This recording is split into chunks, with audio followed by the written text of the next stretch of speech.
Good evening, everybody, and welcome back to Perfect Acceleration Sim Racing, and welcome back to the Ginetta eSeries of 2025. Myself, Jack Werrell, I can't even say my surname this evening. Myself, Jack Werrell, will be running you through all of the action. Tom O'Farrell, who's probably just shared a giggle with me at that, will be behind the buttons as the broadcast director, bringing to you all the lovely images we saw at Donington Park last week, and we'll continue to see at Croft this week. Mick Sutton, the series organiser, he will be enjoying watching along at home, and I think a well-deserved rest because he puts in a lot of hard work in the background. And of course, our race director, and hopefully we don't see him as our safety car driver, Peter Cornelius. As we mentioned, we were at Donington Park last week. This week, we work our way over to Croft. And as we will very shortly see, a very challenging, tricky circuit that the drivers will have to contend with. By the time we have finished here this evening, we'll go to Alton Park on the international layout for round number 3. That's next week. The following week, we go over the channel to Zandvoort for round number 4. And then we round out the season as usual at Perfect Acceleration Sim Racing at Brands Hatch. This time on the GP layout. Plenty more miles for the drivers to cover over an evening. In terms of what they're fighting for, there are prizes on the line as well. If you manage to win your respective class, we've got the scholarship class and the all-comers class. The scholarship class wins you free entry into the Ginetta scholarship held in October of 2025. So not that far away, really, and that can kickstart what could be a very fruitful motorsport career if you get to the scholarship.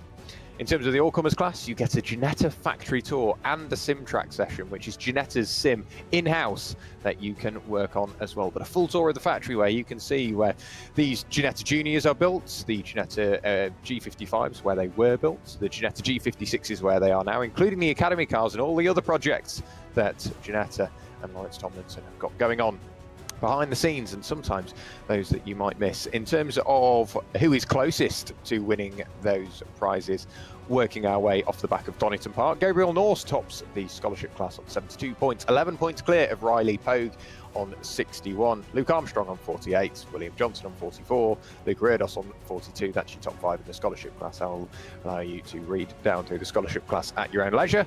In terms of the all-comers class, Nicky Taylor, with a one-off outing at Donington Park, managed to tie for the lead with Albert Henriksen Bell, both on 65 points. Back from there, a further 12 points back, you get to Charlie Devlin. 9 points back from there, you get to Nathan Williams.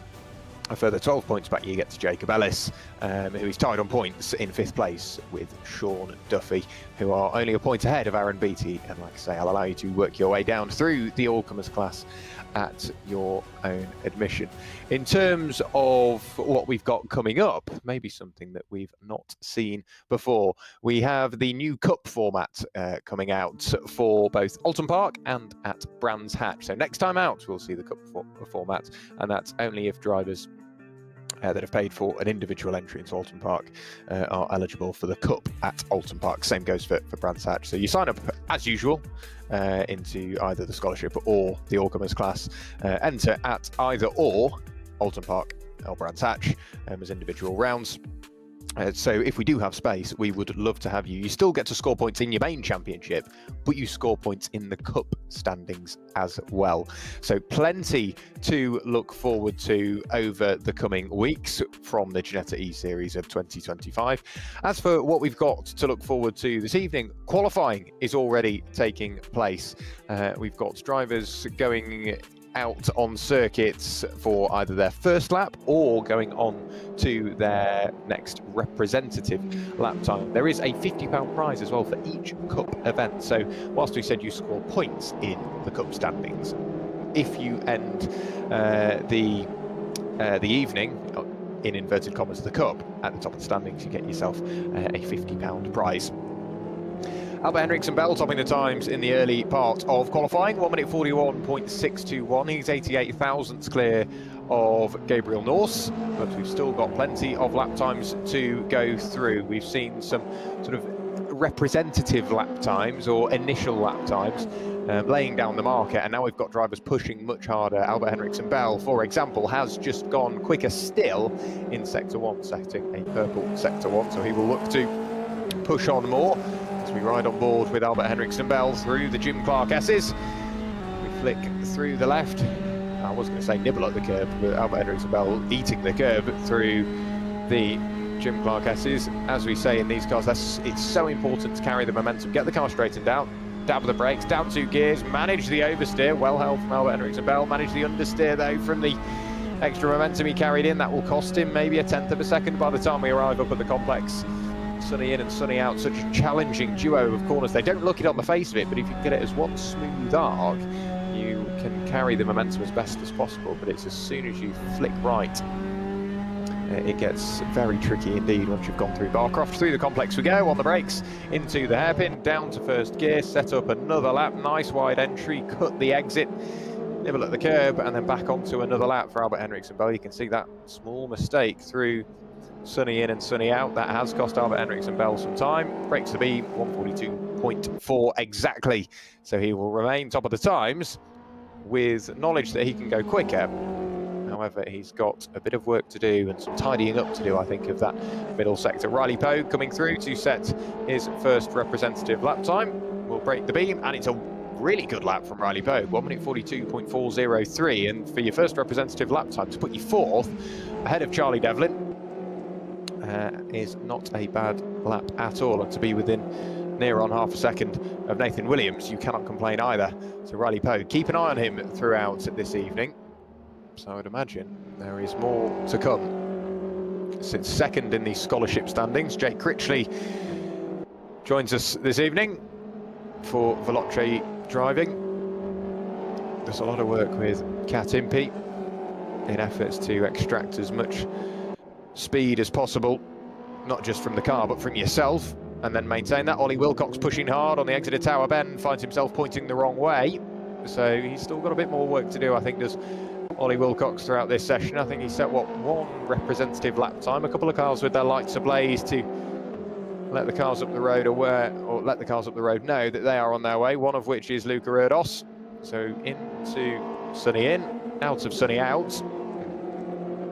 The way you can pick between the cars, if you're looking on the left-hand side of your screen on the timing tower, if it's black, the number board, it is an all-comers class. If it's orange, it is in the scholarship class. And if you're looking at the cars specifically, just below the sun strip, there will be a day-glow yellow stripe. That means they're in the scholarship class. And if you're looking at the rear of the car, there will be a purple number plate.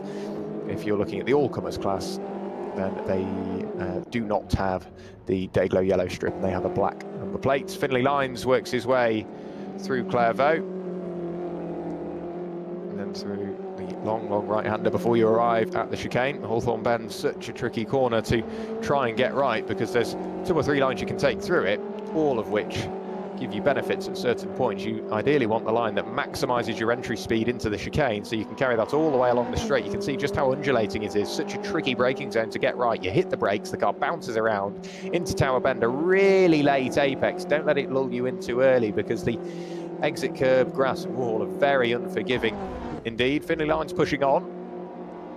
We'll see what he can do throughout this evening as to whether there are further inroads to be made onto that pole position time. Charlie Devlin went well. William Johnson has just improved massively onto a 1:42.239, 2 personal bests through Sector 1 and Sector 2, and an overall best through Sector 3. So William Johnson really pushing hard now. Charlie Devlin we saw post a time not too long ago, a 1:41.718. That's good enough to put him in 3rd place, and he's only 9 thousandths away from Gabriel Norse, who's only 88 thousandths away from Albert Hendricks and Bell. So our top 3 at the moment covered by less than 1/10 of a second here at Croft. That is a very minor margin indeed. Track temp 37 degrees, air temp 26. So over a race distance, what we may see are tyres starting to fall away. We were chatting to a number of drivers last week, Gabriel Norse being one, and he said the tyres had a similar construction to a marshmallow come the end of the evening, and that was simply because he'd been pushing so hard trying to bag the points. The tyres simply couldn't hold on. Sean Duffy over the line, improves 1:43.139. Good improvement over the lap that from Sean Duffy. We'll see what he can do going on to the next lap as well. He's got a car up the road which he may have to deal with. That's Luke Armstrong, I believe, that's just up the road. Luke Armstrong finds himself in 6th place at the moment. 3/4 of a second away from pole. It's not Luke Armstrong, apologies. It looked like it was. I'm sure you can forgive me. I think it's Jacob Armour. That is just up the road from Luke Armstrong. So Jacob Armour finds himself down in 19th place. There is Jacob Armour on the brakes in towards Tower Bend. You can see Finlay Lines, or Sean Duffy, pardon me, sat in the wheel tracks. It's going to be a close knit thing this evening. It's going to be a very close race, as ever, in the Ginetta eSeries here on Perfect Acceleration Sim Racing. As we work our way deeper into qualifying, however, now we're going to see some of the drivers at least maybe push that bit harder. They've already got a time posted, and heading on to the final opportunity to post a time, you're going to push harder and maybe risk running over track limits. Jacob Armour will be looking for a big improvement here. He's up in Sector 1 as we approach the Sector 2 beam. We'll see what he can do, but you should imagine he's going to be up once more.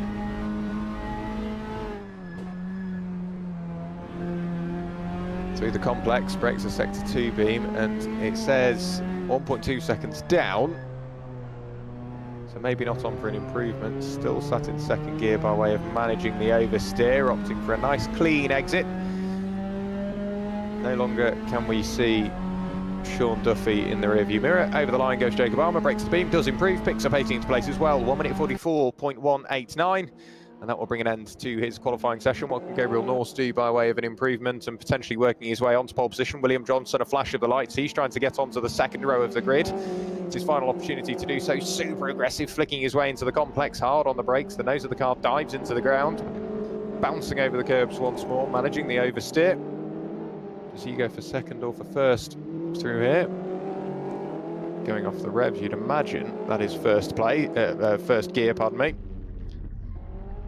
A couple of cars bringing a premature end to their qualifying session, not taking the checker flag. As for William Johnson, does he improve? Goes through? No, remains on a 1 minute 42.239. No improvement on that occasion, although it was very close. The consistency from William Johnson throughout this session has been brilliant. Gabriel Norse is coming down the pit lane, so we'll see no further improvement from him, no further improvement from Luke Armstrong.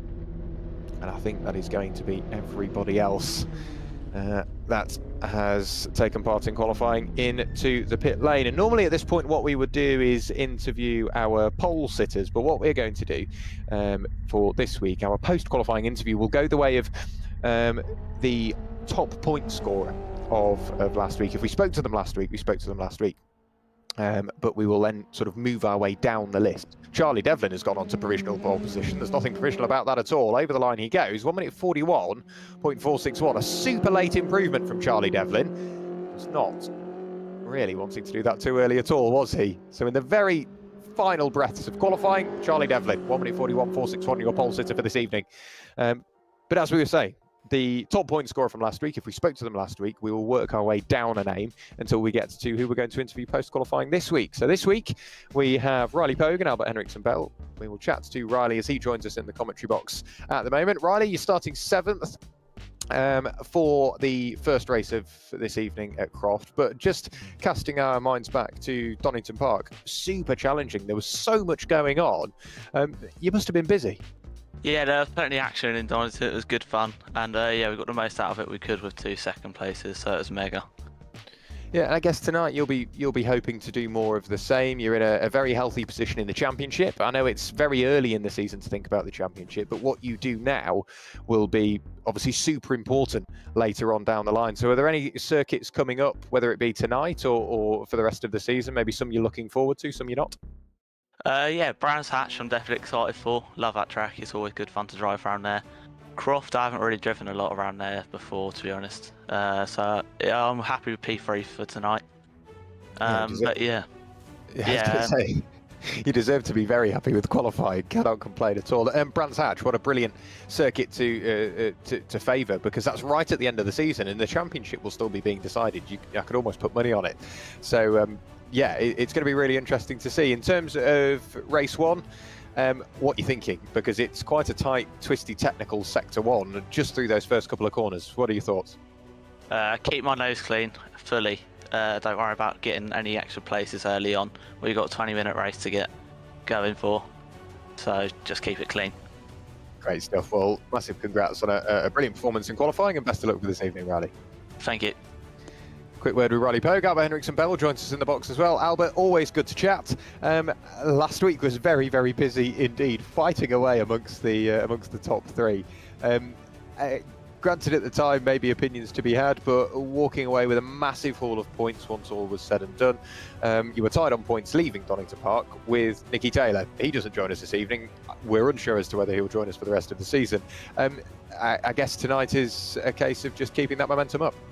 Absolutely, yeah. I mean, last week was definitely proof that just keeping your nose clean and staying within track limits gains you positions. It's enormously important. And Croft, it provides its own unique challenge. There's lots of undulation, which sounds odd. In comparison to Donington Park, there's none, but the track surface itself really does bounce around. The curbs can be quite violent. You can get thrown off the curbs. And as we say, there's tight, twisted technical sections and some very high speed sections. What are your thoughts? Yeah, it's a nice circuit. There's it's very, very strange corner, kind of at the bottom of the first long straights after you start the lap, and yep. It's so bumpy on the inside that you kind of have to take a very late apex not on the curb, otherwise it just unsettles the car and just spits you off. Plenty to look forward to then. You're starting on the front row, not a staggered grid here, so you're going to be side by side with Charlie Devlin on the run towards turn one. What do you think is going to happen there? Because you've got a field of, 23 cars chasing you in. It's an enormous grid, and if anything were to go wrong, things would go wrong obscenely quickly. So I feel like for Charlie and I, our priorities are just going to be get through turn one and then run away. Great stuff. Well, I'll leave you to your pre-race preparations. About a minute to go. Best of luck, Albert, and hopefully we can chat to you again later. Great, thank you. Quick word with Albert Henriksen-Bell. Always good to chat to Albert. And whenever we find a reason to, always a brilliant character in the commentary box as well. That is your front row, Charlie Devlin and Albert Henriksen-Bell. On row 2, it's Gabriel Norse and Nathan Williams. Luke Armstrong and William Johnson make up row 3. Row 4 is Finlay Lyons and Riley Pogue. On row 5 of the grid, it's Dino Rowlands and Luca Erdos, John T. Restrick and Sean Duffy. Start 11th and 12th. 13th and 14th will be Jacob Ellis and Jake Critchley. It's then Leo Olokoju starting in 15th, Callum Williams in 16th, Jacob Armour lines up in 17th place, Harry Ellis in 18th, is then Scotty O'Connor, new to the series for this evening, starts in 19th place, pardon me. Lucas Chatterton lines up in 20th, it's then Ollie Wilcox, Hugo Boscher, Dom Jones in 23rd, and Athena Cooper rounds out your grid. Lights ready to come on. 3, 4, 5, 6 red lights before we go racing here at Croft for the first time this evening. As the lights go out, which they do now, it's a brilliant first phase of the start from Albert Henriksen-Bell. He lurches forward, but then Charlie Devlin gets the better of the second phase of the start, so they are going to be side by side on the run in towards turn one. Are we going to see Albert Henriksen-Bell tap the brakes and allow Charlie Devlin to come over? Yes, we are. Good work from Albert Henriksen-Bell just to manage that start. Cars bouncing over the curbs, almost 3 wide as we go into Clairvaux for the first time. But Charlie Devlin falls line astern with Albert Henriksen-Bell, Nathan Williams, Gabriel Norse and Luke Armstrong. Has everybody made it through the first couple of corners? It looks like they have, into the chicane for the first time. Avoid the tyre bales as they do bite back. A couple of cars running wide and onto the grass, but for the most part I think we've got through. One car spinning in the background. They should be able to rejoin. Charlie Devlin extending a couple of car lengths over Albert Henriksen-Bell as they go down the back straight. Keep an eye on Gabriel Norse. That's the 4th car in the train, predominantly white with red flashes. He will be closing in onto Nathan Williams. Lights ablaze. In turn, he's got Luke Armstrong tucked in and underneath that rear wing. It's almost sort of 5 for the lead, and then we get back to the duo of William Johnson and Riley Pogue. Safety car has been deployed potentially. We're hearing that something might be going on with that incident on the first lap. We did see a car moving its way towards the barrier. Whether it got there or not, we are aware the safety car is on standby. But I think looking at the speed of the field, we are under safety car conditions. So into the complex, albeit being covered by safety car flags and boards. We will have Peter Cornelius sat there and waiting at pit exit. So he will be in the Ginetta G55 safety car. Out of the final corner come the cube. Safety car sat just on the entry in towards Clairvaux. It was a good start from Albert Henriksen-Bell. Sort of initially lurched off the line really well. So the must have been sat on the biting point. But for Charlie Devlin, he sort of fell away initially, but then the second phase grabbed the gear and just started to pull alongside Albert Henriksen Bell, and Albert did the smarter thing of just sitting there and then a quick dab of the brakes to let Charlie fall in, because otherwise what they do is slow each other down. Through goes the safety car. You can see just how much lateral load the cars are putting into the front tyres, almost to the point of understeer, and then hoping that the rear axle grips, they will be able to at least have a feel of, are the tyres up to temperature? If one of them isn't, exactly how are they going to do that? You can see, yeah, Charlie Devlin really pushing on that front axle, so struggling with front tyre temp, it would seem, in the early stages of this race. Keep an eye on the safety car. Lights still flashing away. As soon as they are extinguished, which normally happens as they head through sunny in and sunny out, at that point we will have a rough idea as to whether we are going to go back racing. That gives Charlie Devlin at least enough of an idea on whether he's going to slow the pack down. So through goes Peter Cornelius on the way out of sunny out now, heading up towards the complex. We have seen them switched off in towards the complex. You would gather by the body language of the safety car that we are going to see it peel into the pit lane this time. Safety car lights have been extinguished. Peter Cornelius will bring the Ginetta G55 back into the pit lane, hopefully for the final time this evening. Charlie Devlin, all eyes on you, sir. When do you choose to go? So still weaving around, backing the field up. He can choose when he wants to go. You'd imagine it could be out of the final corner, or is he going to somewhat fake it? No, foot to the floor. Charlie Devlin brings the race back underway out of the hairpin, over the start-finish line for what is in theory the first time at racing speed.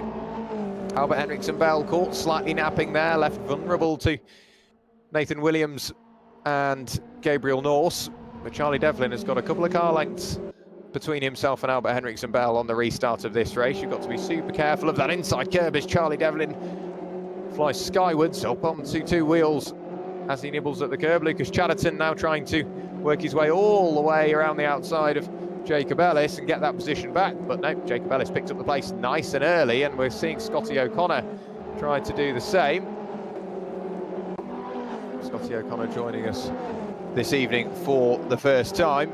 Luca Erdos pushing on. Albert Henriksen Bell might now lose second place as Nathan Williams looks to the inside. Albert Henriksen Bell will be then back on the inside for the first part, at least, of the Jim Clark S's, and position secured once again for Albert Henriksen Bell. He can hold on to it for now. Scotty O'Connor actually met Perfect Acceleration Sim Racing and was introduced to Perfect Acceleration Sim Racing, if I put my teeth back in this evening, at a rally event in Wigan. And all of a sudden he's now on the grid here for round 2 of the Ginetta eSeries of 2025. Keep an eye on the right-hand side of your screen. Gabriel Norse is going to work his way up the inside of Nathan Williams. It will then be the outside for the entry into the complex. Is he going to have a late look to the inside? No, decides to hold station for now.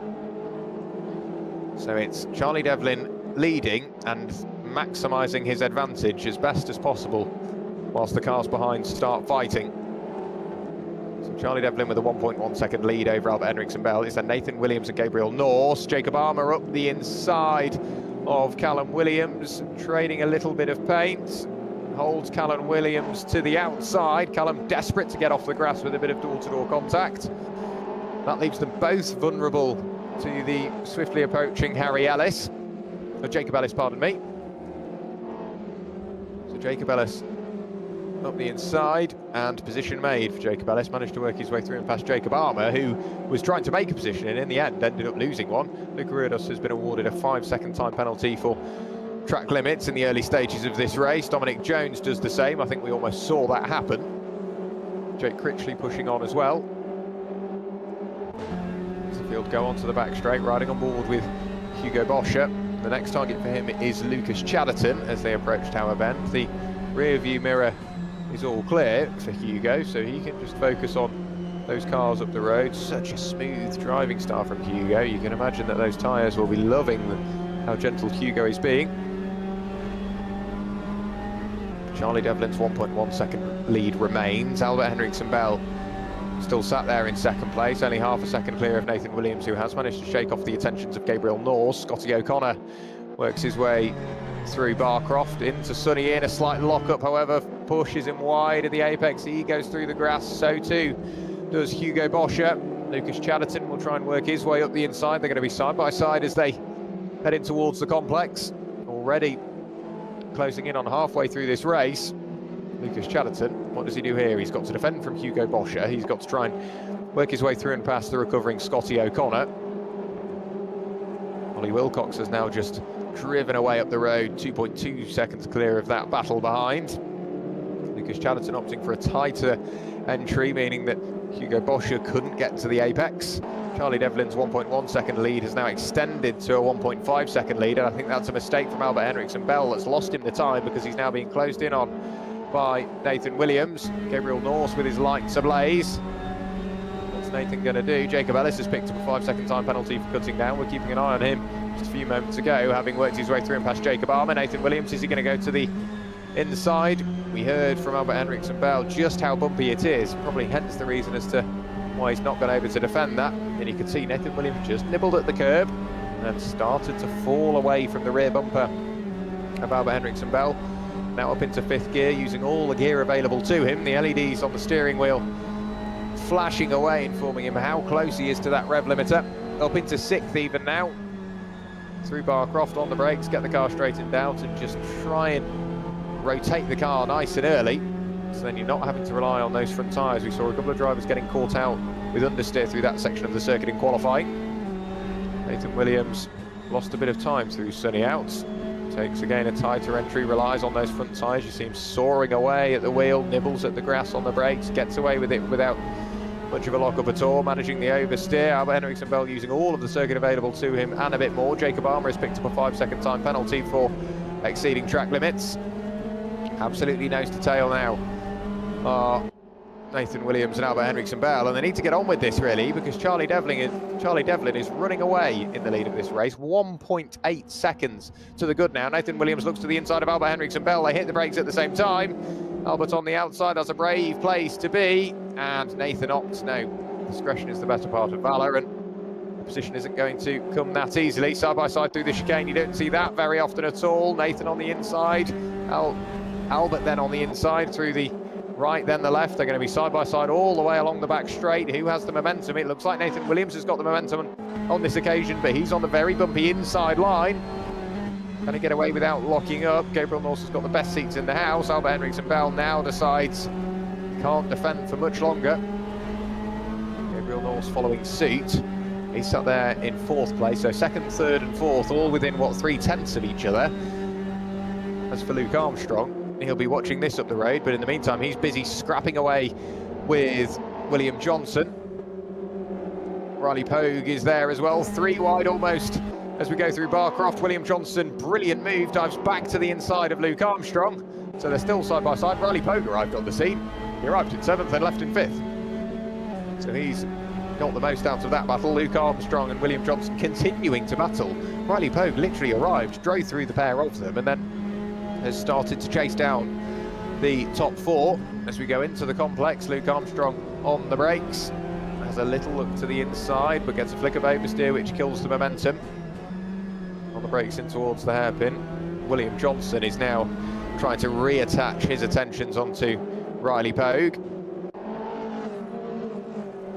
Albert Henriksen Bell is starting to get closed in on by Gabriel Norse, and Scotty O'Connor, unfortunately, has spun through 180 degrees entering the complex. It's an easy thing to do. Jacob Armour with that 5-second time penalty looming over his head. Scotty O'Connor gets awarded a 5-second time penalty for the same. Lucas Chatterton still scrapping away with everybody around him. In this case, it was Leon Olakoju. Those two now fall line astern. Jacob Armour is the next car up the road, who's side by side with Hugo Boscher. On the run in towards Clairvaux, Hugo Boscher on the inside. Jacob Armour is going to have to try something different through there, but filling the rear view mirrors, bouncing over the curb hard. Leon Olakoju now looking to the inside of Lucas Chatterton, almost side by side by the time we got to the chicane, and that's just cost Lucas Chatterton a bit of time. You can see him avoiding the tyre bale and that's cost him so much time. Nathan Williams now 2.4 seconds away from Charlie Devlin. That fight that we were keeping an eye on between himself, Albert Henriksen Bell and Gabriel Norse, it's cost, I think, all three of them time, and it's allowed Charlie just a bit of breathing room as we approach 7 3/4 minutes of this race still to go. Jake Critchley up the inside of Sean Duffy, and Sean Duffy can't do too much by way of re-attacking straight away, and Jake Critchley again, he just seemed to arrive, get the overtake done, and has already put a car's length or two between himself and Sean Duffy, I think in the hopes that Callum Williams will close in. Ollie Wilcox has picked up a 5-second time penalty for exceeding track limits, and he's off the road, and that is with Leon Olakoju. So those two have clearly come to blows through sunny in and sunny out. Jacob Ellis has spun through 180 degrees as well in the complex, so he falls down into 16th place. Nathan Williams on the lap prior set the fastest lap of the race, a 1 minute 41.819. That's only a 10th brought back for Nathan Williams. He needs a bit more than that and a bit quicker, because Charlie Devlin is still 2.2 seconds up the road, 2.3 seconds it very briefly flashed you, as they will be heading in towards Tower Bend. Athena Cooper finds herself a long way off the circuit through Sunny Inn. That allows Dominic Jones to go through. Back up to the front, however, William Johnson still defending from Luke Armstrong. The door opens on the inside, gets a good run, but Luke Armstrong slams the door back shut once more. Riley Pogue, who we saw arrive at these two and then disappear up the road, has just started to pull away yet more. Dominic Jones has been awarded a 5-second time penalty, so it's William Johnson actually now reaffirmed himself. It's William Johnson that has reaffirmed himself onto the coattails of Riley Pogue. Luke Armstrong and William Johnson were scrapping away just a few moments ago, but those two have separated to the tune of, what, 2 full seconds. William Johnson sat in the wheel tracks of Riley Pogue. Whilst riding on board, you could see just how hard the driver of the 367 machine, William Johnson, was working behind the wheel, using the unbalanced car to aid the turn in through the complex, on the brakes in towards the hairpin, very quickly down through the gearbox. It's a tight exit, however, for William Johnson. That should allow Riley Pogue just to extend that margin, and it does as they go along the start-finish line. By way of a response, Charlie Devlin has now just set the fastest lap of the race, a 1 minute 41.771, so the gap comes back out once more, still 2.3 seconds between Charlie Devlin and Nathan Williams, closing up to 2.4. Back to the final spots inside the top 10. Jonty Restrick not that far away at all from Finley Lines. Those two have been somewhat under the radar so far in this race. They've been sat in some very tidy positions indeed. The top 3 overall, your top 3 in all comers. 4th to 6th, your top 3 in the scholarship class. So Gabriel Norse won't be too bothered about overtaking Albert Henriksen Bell, you would have thought. He's still leading the way in the scholarship class, and doing so by 5.7 seconds now as Riley Pogue and William Johnson continue to battle. Jonty Restrick and Finley Lines still scrapping away. Finley, who was only really a round 1 entry, but then decided, you know what, let's sign up for the full season. So we'll get to see a lot more of Finley throughout the latter part of this year. William Johnson still trying to find a way through and past Riley Pogue. Look to the inside now, or look to the outside, then back to the inside. Those two finally starting to slow each other down into Luke Armstrong. We saw Luke in between the pair of them just a few laps ago. Brilliant move from Will Johnson all the way around the outside. You could see the rear axle fighting for any sort of grip, but he managed to get the car slowed down and turned in through the complex. So that's William Johnson up into 5th place, Riley Pogue down into 6th. That's allowed Luke Armstrong to close back in once more. Quite clearly you can see Gabriel Norse has no interest in overtaking Albert Henriksen Bell. He's more than comfortable sat where he is, and you can't really blame him. 6.8 seconds ahead of those cars behind that we just saw battling for the final 2 spots on the scholarship class podium. Once again, Charlie Devlin sets the fastest lap of the race, a 1 minute 41.720. Riley Pogue, he was on the final step of the scholarship podium, but unfortunately a spin through Clairvaux, and that has now dropped him down into 9th place, and what will be 5th in the scholarship class. So still holding on to a spot inside the top 10, only just, however, because he's got Luca Erdos closing in behind him, and Dino Rowlands. Lucas Chatterton, after a brief spell in the pit lane. Should be returning to the circuit any moment now. I think we did see Athena Cooper off the road a few moments ago. We did. Hugo Boscher is out there and running, but being closed in on and becoming a bit of lap traffic. However, Gabriel Norse and Albert Henriksen Bell almost fighting each other here.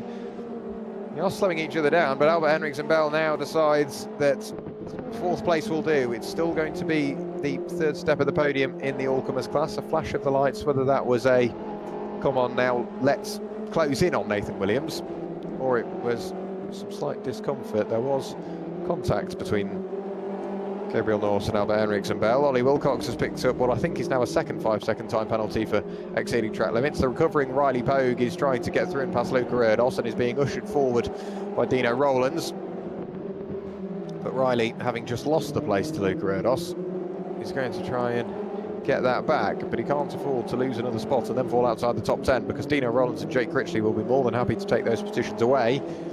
As for Harry Ellis, he finds himself in 14th place. Leon Olakoju has picked up a 5-second time penalty for cutting, so exceeding track limits once more. Croft is catching a few out this evening. There's wheel tracks through the gravel trap on the exit of Clairvaux, so drivers clearly pushing on, and Scotty O'Connor really struggling with Sonny in this evening. Finds a gear, gets the car back going once more.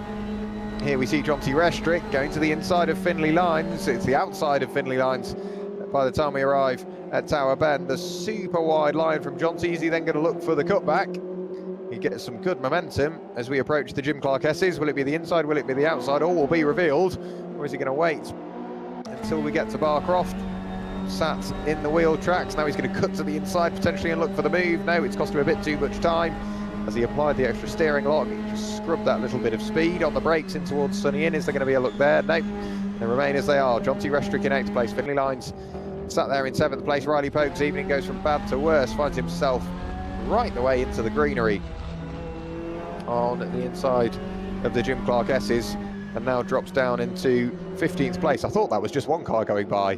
The car sat there in 14th place, the number 63 machine of Harry Ellis. It wasn't. He was side by side with Sean Duffy. Those two really scrapping away. A flash of the lights now from Harry Ellis as he tries to unsettle the nerves of Sean Duffy. Dino Rowlands looking to the outside of Luca Erdos to try and better his position inside the top 10, but he can't afford to wait too long because Jake Critchley is sat there and filling the rear view mirror. Charlie Devlin's lead continues to extend yet more. A further 3 seconds gained on that previous lap. A bit of lap traffic to deal with as they approach turn 1. That'll be Dominic Jones at a brief glance. It is indeed. So Dominic Jones lets the traffic through nicely. Albert Henriksen Bell and Gabriel Norse still scrapping away. They don't need to. They're fighting over the final spot on the overall podium, but they are what is now 1st and 3rd respectively in their classes. Gabriel Norse ushering Albert Henriksen Bell dangerously close to that barrier on the outside of Tower Bend. Albert holds firm, but he remains where he is for now, sat there in 4th place. Look at that rearview mirror. Albert Henriksen Bell now looks to the inside as we go towards Sonny Inn. A bit of a wobble mid-corner for Gabriel Norse. Luca Erdos has unfortunately brought his car into retirement. I think that's up at Tower Bend. Albert Henriksen Bell, in the meantime, has managed to go back through and past Gabriel Norse, back to 3rd overall, will remain 3rd in class. Gabriel Norse will remain the leader of the scholarship class. Onto the final lap of the race, or coming towards the checkered flag. What will it be as we look towards Charlie Devlin? I think this will be the checkered flag waiting for him. Yes, it will. The first race of the evening goes the way of Charlie Devlin as he crosses the line and flashes the lights to tick a win in the book. Nathan Williams over the lines, finishing 2nd place. Albert Henriksen Bell or Gabriel Norse, who will it be that arrives next? It will be Albert Henriksen Bell to round out your overall podium and your all-comers podium. For Gabriel Norse, he will take to the top step of your scholarship podium. Will Johnson and Luke Armstrong finish the scholarship class podium. Finley Lines over the line to finish in 7th place, very shortly followed by Jonty Restrick, almost side by side over the line for Dino Rowlands and Athena Cooper. But Dino Rowlands finishes in 9th place. Jake Critchley over the line in 10th. Callum Williams in 11th. Sean Duffy finishes in 12th place. It's then Riley Pogue and Harry Ellis 13th and 14th. Jacob Ellis crosses the line to finish in 15th. Not a bad debut night for Harry Ellis either, finishing in 14th place. He is the brother of Jacob, so there's some bragging rights to be had there, 14th and 15th. The brothers. Jacob Ellis has been awarded a 10-second penalty to his final time as well, but that shouldn't matter, as that car that's just crossed the line, Leon Olakoju, finishes 23.3 seconds back from Jacob Ellis. Dominic Jones gets the same fate. Jacob Armour over the line to finish in 17th place. Ollie Wilcox in 18th. It's then Scotty O'Connor that should appear next, followed by Lucas Chatterton to round out your finishes. We have seen Athena Cooper, Dominic Jones and Hugo Boscher over the line, 22nd, 23rd and 24th place. By way of the top three, it was fairly comfortable, I think, throughout the first part of this evening. 5-second time penalties and 10-second time penalties to be applied, so obviously all the results we go through are the provisional ones this evening. But joining me in the commentary box, our race one winner, not only overall but in class as well, Charlie Devlin. Not a bad way to kick off your evening at Croft. Unfortunately, we can't hear Charlie. I fear we had a similar issue last week at Donington Park, so I'm unsure as to whether we will get to speak to Charlie Devlin, but Gabriel Norse joins us as the all-comers winner, finishing 4th overall. Gabriel, we saw you scrapping away with Albert Henriksen Bell, and I'm sure you were aware you were in the lead of the class, but that final step on the overall podium will have looked that little bit sweeter. Was it just a bit of fun towards the end? Yeah, I mean, I was really hoping to get onto the podium. There was a few sends which, if they were unfair, I gave back the position. So no matter what, I think it was fair racing between me and him. Maybe a little bit of door banging, but that's kind of just the nature of these cars, being quite low grip. So yeah. And one race in the book, anything that maybe, obviously you've done the practice, but now you've gone round in a racing situation, you've got all those cars around you, you're fighting away. Anything you've learned that you're going to carry to race 2? I need to keep up with Nathan, because otherwise I'm going to get dropped. That's about it. Pack racing then, is that the key to a successful night in a Ginetta? Just to find another driver or a couple of other cars around you that are on pace and then stick with them? Yeah, I mean, in these cars it's very important to work with other people, and so if I can keep up with, you know, Charlie or Nathan and keep right at the front and not get dropped like I did in this race, then I think I'll just have a better chance of the overall win. Well, it was brilliant to chat, Gabriel. Very well done on your race 1 win in class and 4th overall. Plenty to look forward to in race 2. I wish you the best of luck, and hopefully we can chat to you again in about 20 minutes time. Yeah, hopefully. Thank you. So good to chat to Gabriel Norse. In the meantime, whilst we've got this brief break between race 1 and race 2, as the drivers will be put into their relevant positions on the grid, let's hear from our sponsors.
Welcome back, everybody, to Croft, and welcome to race 2 of round 2 of the Ginetta eSeries of 2025. No reverse grids like we've seen before, so the battles that we saw formed towards the end of race 1 should pick up where they left off, which makes for an incredibly eventful evening. A further 20 minutes of action on the way. Charlie Devlin and Nathan Williams, your front row. Gabriel Norse, after speaking to him at the end of race 1, what you would imagine he's trying to do, whilst starting on the outside, will be get a good launch and separate Albert Henriksen Bell from Nathan Williams and then sit on him. And the thing is, for Charlie Devlin now, he's got to keep an eye on that rear view mirror, because Albert Henriksen Bell and Nathan Williams started to fight away in the early stages of that race, which brought him a bit of a lead on outright pace towards the end of the race. However, Charlie Devlin started to run away, waiting for the lights to go red. As soon as they are all illuminated, once they extinguish, we will go racing for the second time here at Croft this evening. 6 red lights on as they go out, which they do now. Who gets the best start? It's a good, again, first phase of the start for Charlie Devlin. The second phase is just as good. A really poor start from Albert Henriksen Bell, like he just didn't get it in gear or missed a gear. That's exactly what Gabriel Norse will have been wanting. So Charlie Devlin leads the field in towards turn 1. Nathan Williams in second place, Gabriel Norse in third. It's then Luke Armstrong and William Johnson, followed by Finlay Lyons and the recovering Albert Henriksen Bell in what is 7th place to the field, make it through Clairvaux and towards the chicane. No, there's contact in the background. A couple of cars go off, Ollie Wilcox being one. Hugo Boscher, I think, got caught up in that a little bit as well. He finds himself deep into the barrier, finally manages to find reverse gear, but Jacob Ellis follows the same fate as he spins through 180 degrees. Nathan Williams scrapping away with Charlie Devlin, absolutely nose to tail between the pair of them. Gabriel Norse and Luke Armstrong, much the same, sat there in what is 3rd and 4th place. They are fighting over the final, or the top step of the scholarship class podium. Nathan Williams now makes his move nice and early, goes to the inside of Charlie Devlin. It will be the outside as they go through Croft, not the preferred line for Charlie Devlin. On the brakes, they're still side by side by the time they arrive at Sunny Inn. Charlie Devlin ushered towards the grass, but racing room given, Sunny out. Again, side by side, Nathan Williams leans on Charlie Devlin. Gabriel Norse trying to decide which way he wants to go and which party he wants to be part of. Still side by side as we enter the complex. Both cars bounce off each other for the lead. Gabriel Norse just hoping that these two manage to split up. Forced right the way over to the white line is Charlie Devlin. He's on the inside for the hairpin. Gabriel Norse could come out on top here because he then goes to the inside and grabs a gear. Nathan Williams being held in towards that of the white line. Albert Henriksen Bell gets caught up in a bit of an incident through the final corner. He's now dropped right the way down to 10th place, the last thing he would have wanted to kick his race 2 off this evening. Charlie Devlin on the brakes in towards turn 1, reaffirms his position in the lead. A bit of a moment on the way out of Clairvaux. Holds on to it for now. Nathan Williams in 2nd place, Gabriel Norse in 3rd, who's being hunted down by William Johnson and Luke Armstrong, but those two are battling amongst themselves, costing a bit of time. As for Finlay Lyons, he runs through the chicane with a field of cars around him, trying to figure out exactly where he wants to go. Leon Olakochu managed to work his way through and past Luca Erdos in the early stage of that race. In the early stage of that lap, Nathan Williams and Charlie Devlin continue to trade places as they go through Tower Bend. Charlie Devlin nails into the wall on the exit. Exactly how he ended up that wide, we're unsure. But Nathan Williams now leading the way, and Charlie Devlin limping that car in towards the Jim Clark S's with a field of cars approaching as he's so down on pace after collecting that barrier. The car seems to be, I think, well, quite doing that, limping by the looks of it. The steering wheel isn't exactly straight, so managing that damage to the end of the race now will be Charlie Devlin. So Nathan Williams leads from Gabriel Norse now. William Johnson 1.6 seconds away, fighting away with Luke Armstrong, trying to run away from Jonty Restrick in what is 5th place. Jake Critchley now closing in on those cars up the road. As for Charlie Devlin, still struggling with that damage, but back onto the race pace he will be. The next target for him is Finlay Lyons. Dino Rowlands will try and get through and past Charlie Devlin. Keep an eye on, as well, on Callum Williams in the second of the 2 future class cars. He's not that far away. Nathan Williams posts the fastest lap of the race, so 1 minute 42.819. Albert Henriksen Bell side by side with Jake Critchley as they run towards Clairvaux once more. Sean Duffy with the best seats in the house. He has a bit of a moment on the brakes as he tries to pitch the car in, avoids the curb on the outside, rather generous with the curb on the inside. Go towards the chicane once more, and Sean Duffy gets a good run through there. He's just going to try and close in onto the tail of Jake Critchley. Dominic Jones scrapping away with Jacob Ellis. Those two absolutely side by side as they go towards the chicane. Normally you don't see something happening there for Dino Rowlands and for Riley Pogue. The pair of them go off, but Dino Rowlands finds the barrier and then also finds Callum Williams. So those two come together and both find themselves pointing the wrong way. Almost in unison, rejoin the circuit. And Dino Rowlands and Callum Williams now find themselves a long way down the order, and somebody else collects the wall as well. That's Leon Olakoju that finds the wall on the exit of Tower Bend. Gabriel Norse is keeping Nathan Williams honest here, really, isn't he? Nathan Williams, you'd have thought once Charlie Devlin was dispatched of, he might have fallen into a false sense of comfort. There's yet more contact elsewhere. Jake Critchley, and I think that was Harry Ellis that came to blows in Sunny out. So exactly how those two came together, we're unsure, but it definitely looked like contact as both were recovering. Gabriel Norse now draws himself level with Nathan Williams as they go over the start-finish line, and has already worked his way through and past William Johnson. In the meantime, sets the fastest lap of the race, a 1 minute 42.197, a very quick lap from William Johnson. He's managed to shake off the attentions of Luke Armstrong. So I think Gabriel, that was his telltale sign that he really needed to push on, as all of a sudden William Johnson was closing in. He wanted Nathan Williams between himself and what is very quickly becoming his championship rival. Lucas Chatterton is in the wheel tracks of Hugo Boscher. I think both of them have been in their respective incidents throughout this race and have now fallen together. This is a battle for in-class position and overall position. Luke Rurdos picking up a 5-second time penalty for exceeding track limits. Charlie Devlin still trying to work his way through and past Finley lines, albeit he's driving around a bit of damage, which we saw him receive a bit earlier on in the race. We've seen a couple of drivers as well go for the cutback on the way through the Jim Clark S's to put them on the inside for Barcroft, and it doesn't quite work, but now he's going to be on the inside for Sunny In, late on the brakes, throws the car up the inside. Charlie Devlin, clean move. Up into 6th place for him. Dominic Jones being caught out on track limits once more. As for William Johnson, not closing in vast amounts on Nathan Williams over the previous lap, 1.2 seconds apart. Nathan Williams is only falling away from Gabriel Norse. Charlie Devlin, having gone through and past Finley lines, will remain where he is and will try and shake off the attentions of the car behind. But for Gabriel Norse, leading the way, not too bad at all in the first half of this race. Riley Pogue has fallen behind Albert Henriksen Bell. Nathan Williams responds with the fastest lap of the race, having lost the lead, and 1 minute 42.085 for him. Albert Henriksen Bell still pushing on as well. As for cars further down the order, Dino Rowlands side by side with Lucas Chatterton, absolutely door to door. They've got Callum Williams up the road. Of course, Dino Rowlands and Callum Williams both found themselves in the barrier just a few moments ago, and they're now trying to recover those lost positions. But Dino loses one further to Lucas Chatterton, but then on the exit of Clairvaux, dives to the inside, goes back up the inside and back into what is 16th place, and Jacob Ellis does the same. Lucas Chatterton, after going from trying to make a move, ends up losing one. We saw that in race 1 as well. Shows just how close the pack is. As for Riley Pogue, sat there in what is 9th place.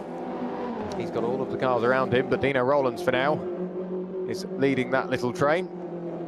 Sean Duffy in the number 20 machine in the all-comers class, currently sat 5th in class is Sean Duffy.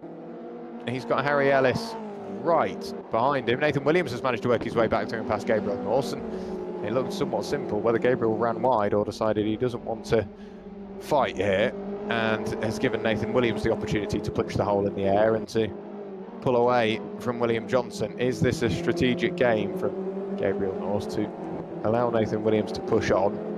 If he can set the faster time over the space of a lap, Gabriel Norse might just want to follow here for the final, 11.25 minutes of this race. We've seen that change for 2nd place. Harry Ellis did indeed manage to work his way through and past Sean Duffy. Good lap from Albert Henriksen Bell into the 41s for him, recovering as best he can, a 1 minute 41.967. So Albert continuing to recover from what was just a poor start. It didn't seem to go anywhere. He was down to 7th by the time we arrived at Clairvaux, and come the end of lap 1, he was down into 10th place. He's recovered to 8th for now, within a second of Finley lines up the road. Callum Williams trying to work his way through and past Hugo Boscher, or is it the other way around? Because they are absolutely side by side, neither one of them wanting to give up the place. Dino Rowlands arrives on the scene and picks up the place. Hugo Boscher loses a further place to Jacob Ellis, but we're going to be side by side, potentially even 3 wide by the time we arrive at Tower Bend. We are going to be 3 wide. Dino Rowlands on the extreme outside. It's then going to be Jacob Ellis on the extreme inside. Callum Williams in the middle, and he will hold on to that place, or will he? Because Dino Rowlands gets a good run on the exit of Tower Bend. He's ushered towards the grass. It's getting very, very close indeed through the Jim Clark Estes side by side. We've seen it a number of times already this evening. Jacob Ellis watching on, trying to figure out which way he wants to go. There's contact between Dino Rowlands and Callum Williams. Callum Williams gets pushed out wide. He does manage to get the car back under his control, but he loses those 2 places and may even lose another here to Lucas Chatterton, who's going to try and go all the way around the outside and does so successfully. Drake Critchley will try and do the same. He's had an issue for Hugo Boscher, going very, very slowly on the exit of Sunny in, Sunny out. The car picks up pace once more, but maybe a mistake, contact, or a very brief issue there for Hugo Boscher. Albert Henriksen Bell over the space of that lap has closed in onto Finley Lines. Nathan Williams has now set the fastest lap of the race, 1 minute 41.735. In towards Clairvaux goes Albert Henriksen Bell. In the wheel tracks of Finley Lines, Callum Williams and Hugo Boscher fighting away. Still contact between the pair of them. Hugo reluctant to come out of the final corner,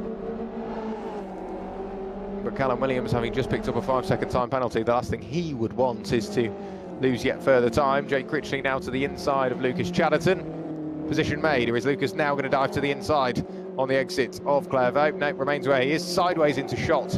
In the background is Callum Williams. As for Albert Henriksen Bell, he's still in the wheel tracks of Finley Lines. Hugo Boscher we very briefly saw run through the gravel trap through turn 1, and for doing so has been awarded a 5-second time penalty. Albert Henriksen Bell's now going to try and get to the inside by the time we arrive at Croft, or is he going to opt for the inside into the braking zone at Sunny Inn? Yes, he is on the brakes slightly later. Gets to the apex, lights ablaze, and almost position made for Albert Henriksen Bell, but Finley Lines not willing to give this up. This is the battle for the final step on the all-comers podium. And Finley Lines has done just about enough for now to hold on to 3rd place in class. In towards the complex, on the brakes, down a gear. And is he going to ride this gear all the way to the hairpin? No, grabs 3rd, then back down into 2nd.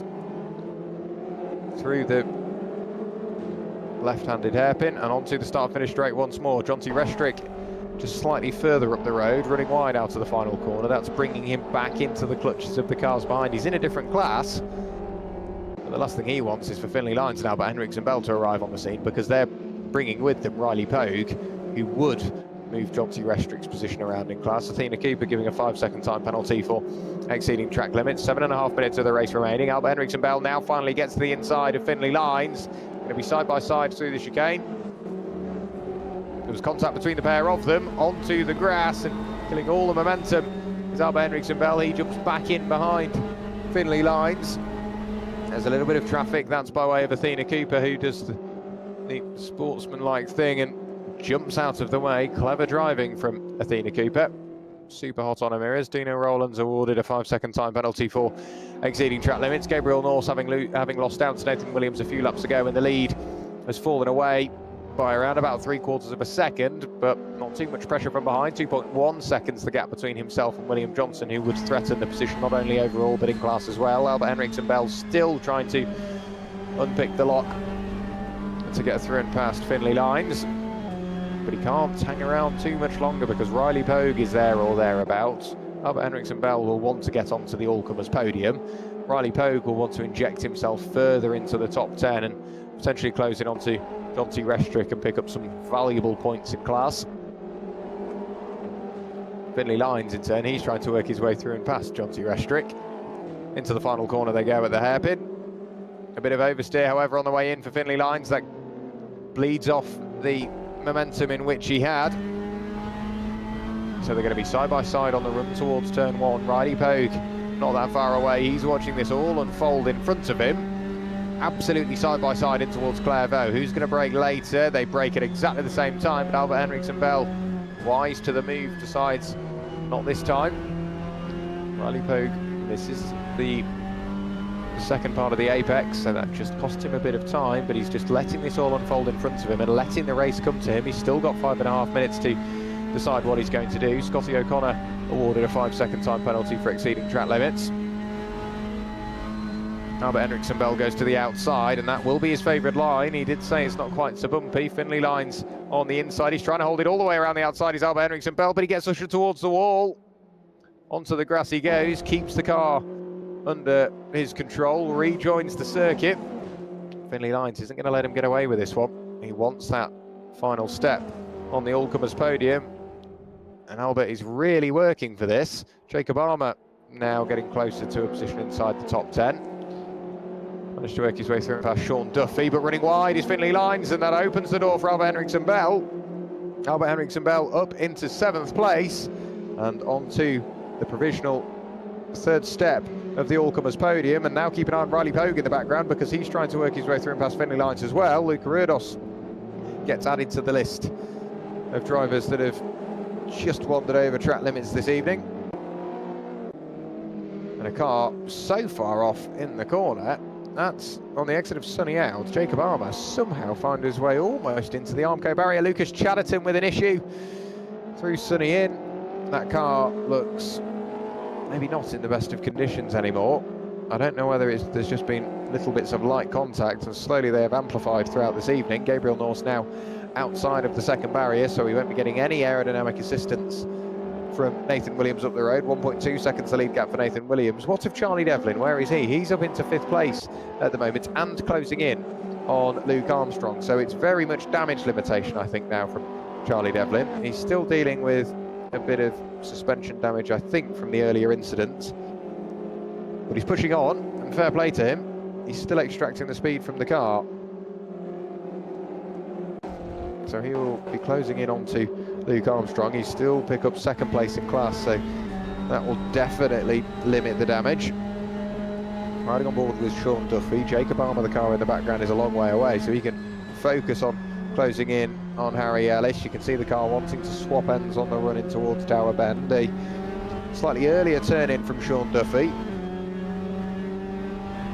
Towards the Jim Clark S's once more. Only half a second separates himself from Harry Ellis. Albert Henriksen Bell now into the top 6, having worked his way through and past Jonty Restrick, at least by a bumper. They're side by side in towards the complex. There's contact between the pair of them. I think Finley Lines was involved as well, and that's put Jonty Restrick into a spin and onto the inside of the circuit. Rejoins as soon as he can, but unfortunately for him, that's from 6th right the way down into what is 9th place. Finley Lines now works his way through and past Riley Pogue, so he can focus his attentions onto Albert Henriksen Bell. Those two have been scrapping away for a little while as well. So Albert Henriksen Bell 3rd in class, Finley Lines 4th in all-comers class, and will remain in 7th place overall. Riley Pogue will want to try and get that position back. Dino Rowlands applying the pressure onto Jacob Armour. There's only a 10th separating them. Finley Lines has just been awarded a 5-second time penalty, so no matter what he does from here on out, it's not really going to affect his race with Albert Henriksen Bell, unless Albert does the same. Luca Rurdos rounds out your top 10. Along the back straight goes Riley Pogue. He's now side by side with Finley Lines, albeit Finley has that 5-second penalty looming large. Looking for the cutback is Riley Pogue. They head towards the Jim Clark S's. Dino Rowlands and Jacob Armour appearing to shot together, but now they appear into shot going sideways. Grabs first gear. Dino desperately tries to get the car struck back into life. He does so on that back straight. Does Jacob Armour do the same? I think he has. Riley Pogue now to the inside of Finley Lines. On the brakes in towards Sunny In. He's pinched towards the apex in an attempt to try and hold on to the position from Finley Lines, but then he gets ushered out towards the curb. That will just bleed off some momentum. There's 1:20 remaining. Just coming out of the final corner is Nathan Williams, so we'll be going on to the final lap this time by, and Riley Pogue on the outside really being pushed towards the white line. They give it and they take. What they give him is what they take, I guess, because Riley Pogue and Finley Lines are both effectively leaning on each other and pushing each other to their respective white lines. Eagerness on the throttle from Riley Pogue spins up the rear axle. That cost him so much momentum onto the start-finish straight. So for the moment, Finley Lines can somewhat rest easy on the run in towards Clairvaux. Charlie Devlin is up into 5th place and closing in on Luke Armstrong, but there's no need to make the move. He will still sit 2nd in class and 5th overall. The fastest lap of the race remains with that of race leader Nathan Williams, 1 minute 41.731. Is Charlie Devlin going to go for the move, or with it being the final lap of the race, is he going to decide that it's not quite worth making? For Riley Pogue, he's still fighting away with Finley Lines. Finley on the outside, Riley on the inside. They hit the brakes. That's very hot in from Finley Lines. Desperately tries to find some grip, but runs over the curb on the way out. That allows the pendulum to swing the way of Riley Pogue towards the Jim Clark S's. But all of a sudden, Finley Lines gets almost another gear and holds on to the position, weaving around left to right to block off the inside. That means that Riley's got to go to the outside on the run towards Sunny Inn, or is he going to allow Finley to go slightly deeper and look for a cutback? There was almost a cutback there. There is a cutback there. Riley Pogue is on the inside. They're going to race this all the way to the line, but Nathan Williams coming out to the final corner. It will be Nathan Williams that will win race 2. Riley Pogue and Finley Lines still scrapping away. But Nathan Williams, a flash of the lights towards the line. He will take the win in race 2. Gabriel Norse over the line to make it 2 from 2. Here this evening in the scholarship class, and we'll get onto the overall podium, which was his wish in race 1. To finish in 2nd place, Will Johnson finishes 3rd overall and 2nd in class. Charlie Devlin, a good recovery drive. He will finish in 4th, but 2nd in the all-comers class. Luke Armstrong rounds out your scholarship podium in your top 5. Albert Henriksen Bell rounds out your all-comers podium, and Finley Lines got the best of Riley Pogue as they came towards the line. Riley just needed a couple more laps. John T. Restrick will finish in 9th place. Luca Erdos will round out your top 10. And will finish 5th in the scholarship class. Harry Ellis over the line to finish in 11th place, and once again gets better of the brother of Jacob Ellis.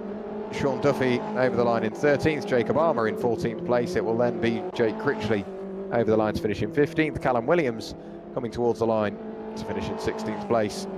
Dino Rowlands follows suit in 17th. Luke Olakoju over the line in 18th place. Lucas Chatterton will be the next car towards the line for Kaktara SM Corsa.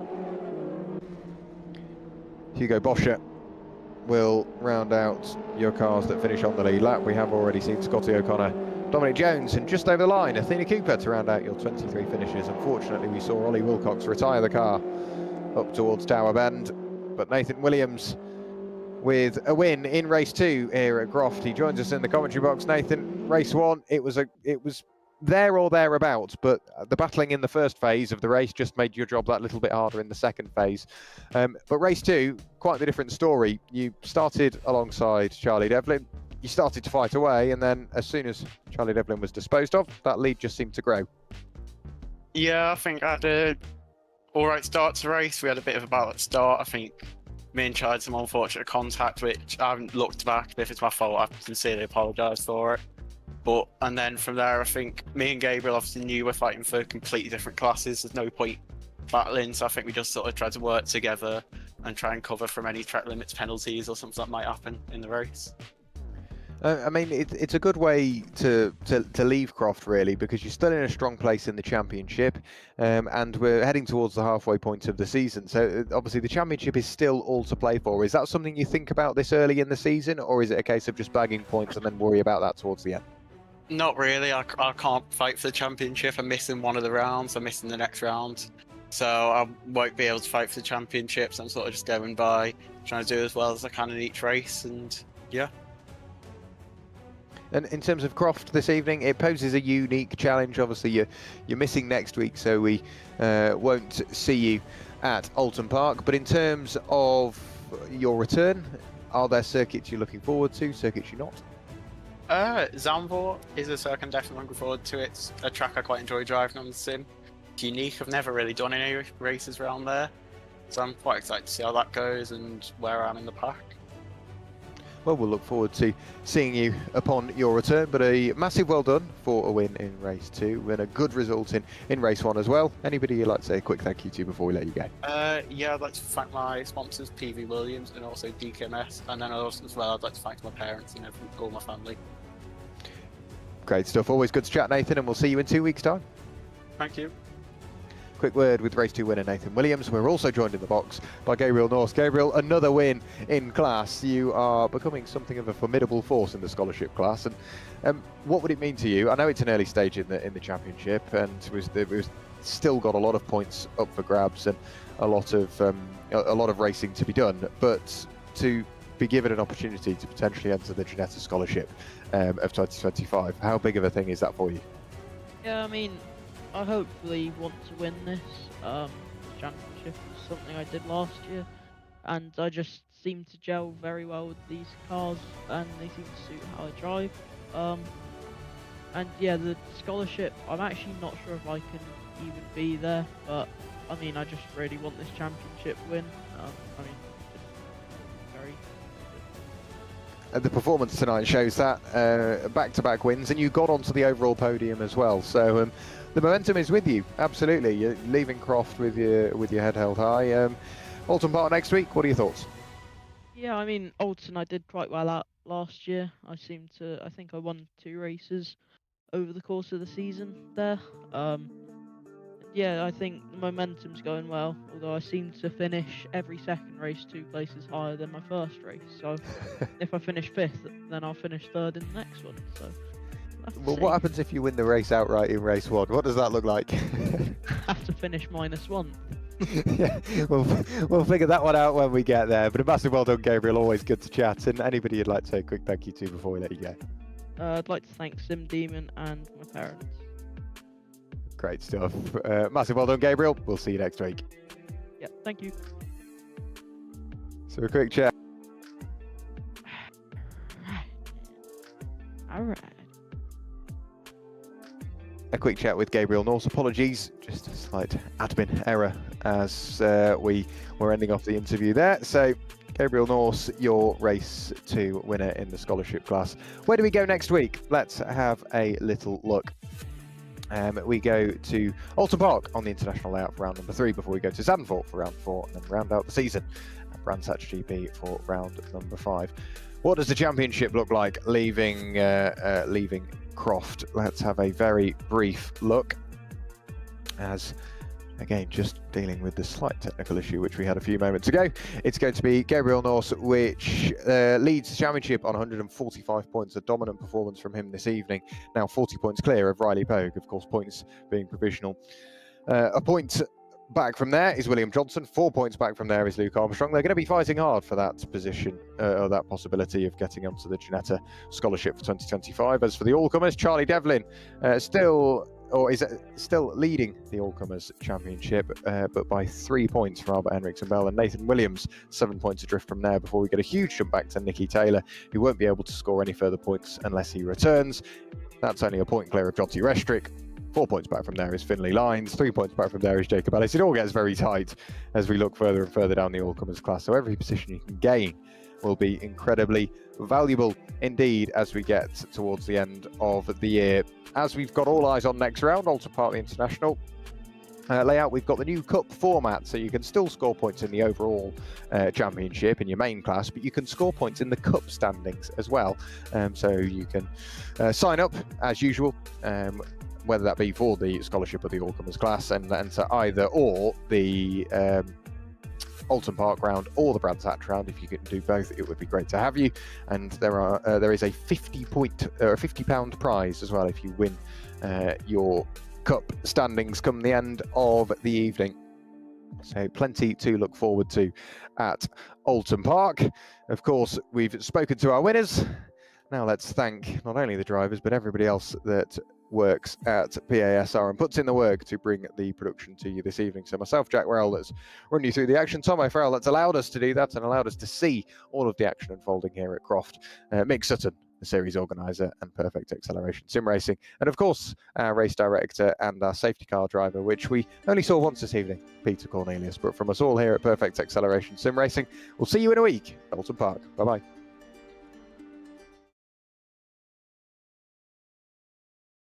What?